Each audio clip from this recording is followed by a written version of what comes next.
Tous les gens nous le disent, hein, vous êtes vraiment dans un site de travail, on aimerait bien venir. Hein. On a l'impression d'être en vacances tous les jours. Laurent Depric est issu d'une famille de bateliers du nord de la France. Il a jeté l'ancre à Chenonceau il y a une dizaine d'années. Il est à la tête aujourd'hui d'une flottille de bateaux de plaisance pour les touristes. C'est le seul château au monde qui est construit sur une rivière qui touche les deux rives. Voilà, donc c'est la particularité aussi de Chenonceau d'être sur toute une rivière. Le château de Chenonceau vient de rejoindre la liste prestigieuse des lieux culturels classés au patrimoine de l'UNESCO.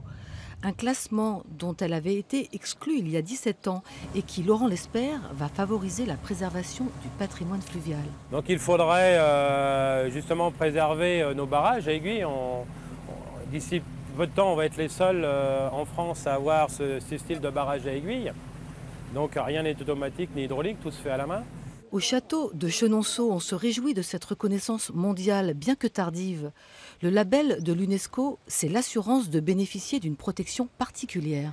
Le fait d'être classé implique une surveillance des lieux qui implique les autorités aussi, et pas seulement, étant donné que c'est un château privé, le conservateur de cet endroit.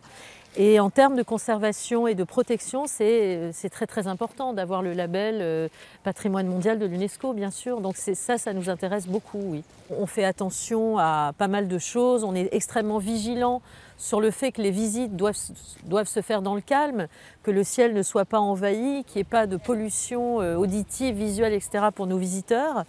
Et là, le fait d'avoir cette reconnaissance est extrêmement importante, surtout en matière de protection. Pour les 4 millions de visiteurs qui parcourent la vallée du Cher chaque année, le classement de Chenonceau au patrimoine mondial de l'humanité passera peut-être inaperçu, car la plupart considéraient déjà le château comme un château de la Loire.